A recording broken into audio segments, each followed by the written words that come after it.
시청자 여러분 안녕하세요. 인베스팅닷컴과 함께하는 한상춘의 환율 진단과 전망의 장엘리입니다. 반갑습니다. 한방눈이 내리는 2월 셋째 주 월요일인데요. 글로벌 금융시장을 포함해서 환율과 관련한 다양한 정보, 자세한 내용 전해주실 글로벌 금융 전문가 두 분 모셔볼 텐데요.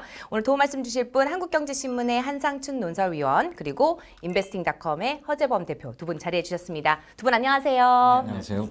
네, 오늘도 변함없이 자리해 주셨습니다. 우선 지난주 환율 동향부터 좀 살펴볼 텐데요. 어떤 흐름을 보여줬는지 한 의원님 말씀 전해주시죠. 네. 지난주에는 그 달러 인덱스 같은 벤치마크 지수는 원달러 환율을 끌어올리는 요인으로 작용했고, 네. 국내의 그 외환 수급 요인은 원달러 환율을 끌어내리는, 그리고 비트코인과 같은 새로운 변수들이 외환 시장에 영향을 미치는 이런 쪽의 모습을 보였다 이렇게 보겠습니다. 워낙 그 상승과 하락 요인이 이렇게 팽팽히 맞서다 보니까 원달러 환율은 1180원을 기점으로 해서 상하 그 5원 내에서 등락을 거듭하는 이러한 양상을 보이지 않느냐 생각합니다. 대체로 보면 환율이 1180원 내외로 이렇게 움직이다 보니까 네. 외화를 섣불리 포지션 변동했던 분들이 상당히 당혹스럽게 하는 그렇겠죠. 이런 한 주가 되지 않았냐 생각합니다. 아무래도 그 달러 인덱스는 나중에 그 허 대표님께서 말씀해 주시겠습니다는 거의 그 100에 근접하는 모습을 보면서 네. 이 요인을 보면 원달러 환율이 사실은 1200원대 정도 이렇게 올라가야 됩니다. 그럼에도 불구하고 원달러 환율이 1100 이렇게 80원대 밑으로 떨어진 것은 아무래도 외환 시장에 이렇게 그 영향을 미칠 수 있는 가장 큰 영향을 미치는 외국인 자금이 국내 그 주식을 꾸준히 매입하는 과정에서 외환 시장의 달러 공급 물량이 증대했거든요. 네. 또 한 가지는 장 막판에 이렇게 주 후반에 원달러 환율이 1180원대 올라간 것은 이 비트코인이 오랜만에 네. 10,000달러 이상으로 올라가다 보니까 이 비트코인과 이렇게 사실 그 달러 관계는 역비례 관계가 있다 보니까 결국 원달러 환율이 이렇게 올라가는 모습을 보였다 이렇게 됐습니다. 네, 말씀을 듣고 보니까 조금 제가 아쉬운 점이 갑자기 생각이 나는 게 비트코인이 확 많이 빠졌을 때 있잖아요. 그때 들어가 볼까? 뭐 이런 생각을 살짝 고민을 하다가 제 전문 분야가 아니어서 그냥 저는 포기를 하고 그냥 넘어갔는데 이렇게 올랐다고 하니까 약간 욕심이 좀 생깁니다. 여러분들도 함께 저희 방송을 보시면서 재테크 수단이라든지 투자 방법에 대한 아이디어 계속 가져가셨으면 좋겠습니다.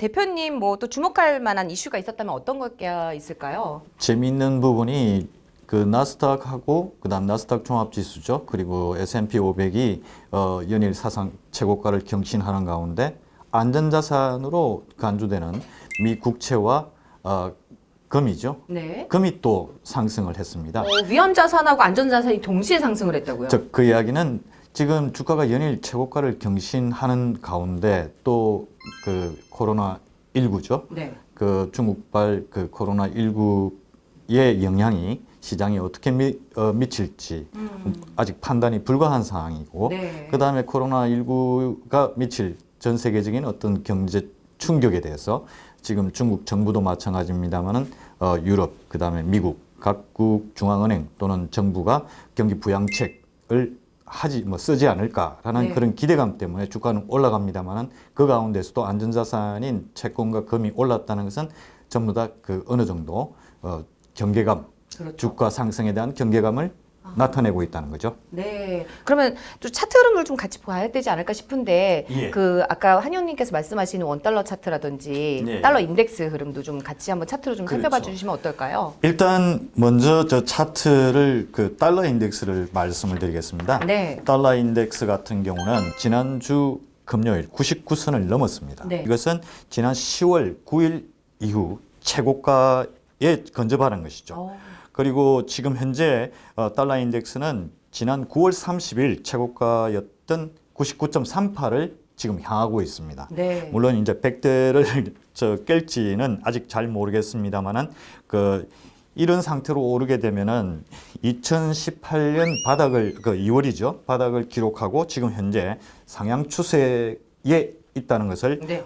나타냅니다. 그 달러 인덱스가 지금 굉장히 100에 근접한 굉장히 가파르게 올라왔잖아요. 그럼에도 불구하고 이렇게 원달러는 막상 원화 강세에다 달러 약세에서 1180원대에 계속 이렇게 유지가 되고 있는, 왜 이런 괴리가 발생을 하는지 갑자기 궁금해지거든요. 네, 그 아주 좋은 지적을 해주셨지 않느냐 생각합니다. 두 분께서 최근에 보면 외환시장에 참여하는 사람들, 특히 전문가일수록 네. 달러 인덱스와 원 달러 환율의 괴리 현상 이것이 많이 발생하는데요. 아무래도 이제는 달러 인덱스가 어떻게 보면 외환 시장의 벤치마크 지수로서 한계에 도달한 게 아닌가 생각합니다. 왜 그러냐면 지금 달러 인덱스 구성 항목에서 보면 대부분 다 유럽의 비중이 상당히 많거든요. 그렇죠. 네. 유로화가 58% 차지한다든가 영국 파운드화가 더 있다든가 네. 스웨덴 크로나 환율이 있다든가 네. 스위스 프랑스 환율 그렇죠. 이렇게 되면 시청자분께서도 지금의 한국의 원달러 환율의 모습을 가정할 때 이 중국이라든가 이런 주변국에 영향을 많이 미치는 점을 감안해 볼 때 왜 괴리 현상이 발생하는가 하는 것은 잘 아실 거로 이렇게 보이는데요. 그래서 이 달러 인덱스에 대해서 개편 문제가 지금 제기되고 있는 상황이고요. 네. 원래는 이게 1973년에 페드가 통화 정책을 강구하기 위해서 달러 가치 움직임을 이렇게 알고 싶어 하다 보니까 세계 6개 통화에 대해서 달러 인덱스를 산출했는데요. 지금은 세계가 1974년에 경제가 아시아권으로 많이 비중이 바뀌었지 않습니까? 그렇죠. 네. 그래서 최소한 위안화한 문제는 좀 달러 인덱스에 좀 넣어야 되지 않느냐 하는 시각이거든요. 요즘에 또 가장 이슈가 되는 게 사실은 미국의 대선 문제 이런 거잖아요. 그렇죠. 네, 대선 문제에 대해서 좀 먼저 질문을 드려볼게요. 저 어떻게 보고 제가 계신지. 미국의 시민권을 가진 사람이 아니기 때문에 그 미국 대선에 관심을 가진다는 것은 어느 정도 미국 대선의 결과가 저희 한국 경제 네. 또는 한국의 금융시장, 주식이나 환율, 그 다음에 채권시장에 어떤 영향을 미치는가가 중요한 거죠. 민주당의 많은 후보들 가운데 제가 가장 관심 있게 보는 후보는 역시 마이클 블룸버그죠. 3월 17일 플로리다주 네. 여기에 대의원 수가 약 한 219명 정도 됩니다. 그리고 연이어서 슈퍼 튜즈데이라고 하죠. 네. 슈퍼 화요일. 캘리포니아 416명의 대의원 그리고 텍사스가 228명이죠. 그래서 지금 마이클 블룸버그일 경우는 이 3월 달부터의 경선에 네. 지금 주력을 하고 있고 현재까지 쓴 선거 자금으로 3억 5천만 달러를 썼습니다. 미국 내 전국의 민주당 후보 중에서 3위를 하고 있습니다. 샌더스, 그 다음에 2위가 바이든, 네. 그 다음에 3위가 마이클 블룸버그입니다. 네. 그리고 3월 17일 플로리다 경선에 지금 사전 여론조사죠. 여론조사에서 지금 현재 블룸버그가 1위를 달리고 있습니다. 허재범 대표님이 관심을 가지고 있다는 거는 이게 돈하고 직결이 된다는 거거든요. 예전에 팔라듐 그렇게 얘기를 하시더니 결국에는 일주일도 안 돼서 막 고공행진을 막 하고 한 달이 안 되니까는 막 4-5배가 막 올라갑니다. 그러니까 여러분 이 마이클 블룸버그죠. 네. 굉장히 주목을 해보셔야 될 것 같아요. 지금 대선 얘기가 나왔으니까 말인데, 자, 이번에 이제 지금 현재 대통령이잖아요. 트럼프 정부 안에 또 감세안이 발표가 됐는데, 이게 또 환율하고 어떤 영향을 미칠지 이 부분에 대해서 좀 짚어주시면 어떨까요?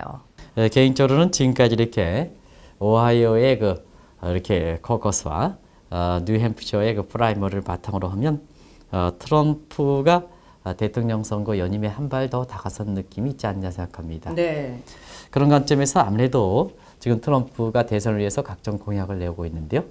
집권 1기 때에 이렇게 추진했던 정책에 대한 어떤 미 국민의 표심 관점에서 지금 정책을 우선순위로 내놓는다 이렇게 보겠습니다.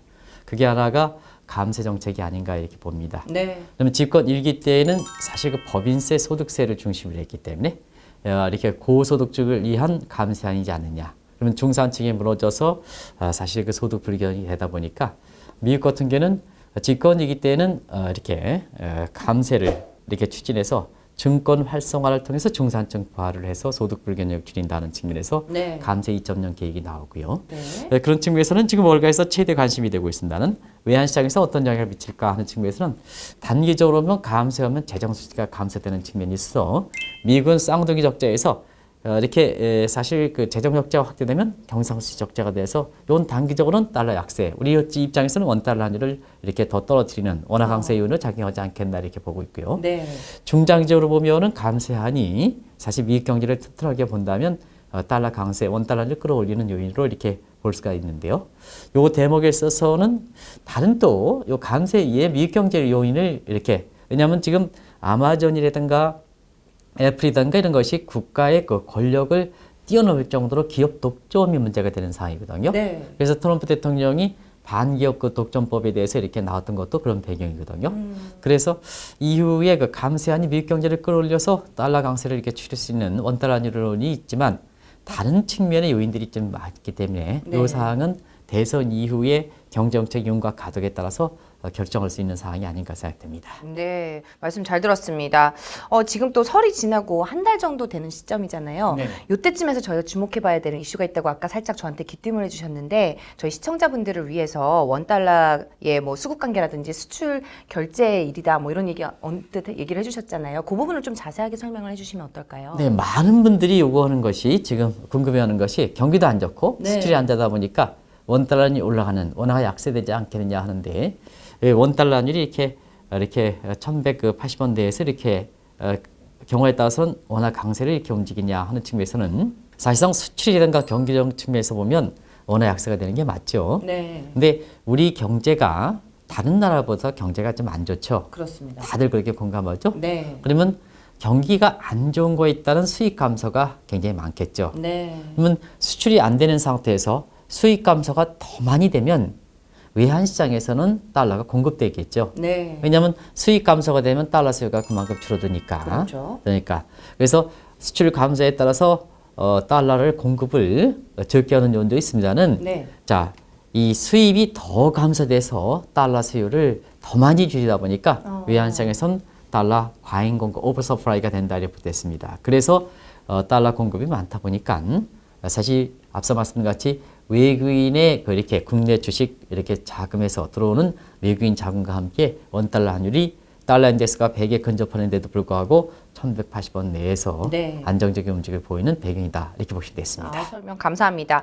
바로 이어서 또 이번 주에 주요 일정이라든지 경제 지표 어떤 것들이 있는지 좀 살펴볼까요? 대표님? 예, 수요일 영국의 CPI 발표가 있고 그 다음에 그 미국의 PPI, 즉 네. 생산자 물가지수입니다. 네. 소비자 물가지수에 이어 생산자 물가지수도 그 연준이 고용 지표와 같이 지켜보는 주요 통화 정책의 주요 그 경제 지표가 되죠. 그리고 무엇보다 중요한 것은 네. 지난 1월 연준이 그 정책 미팅을 했죠.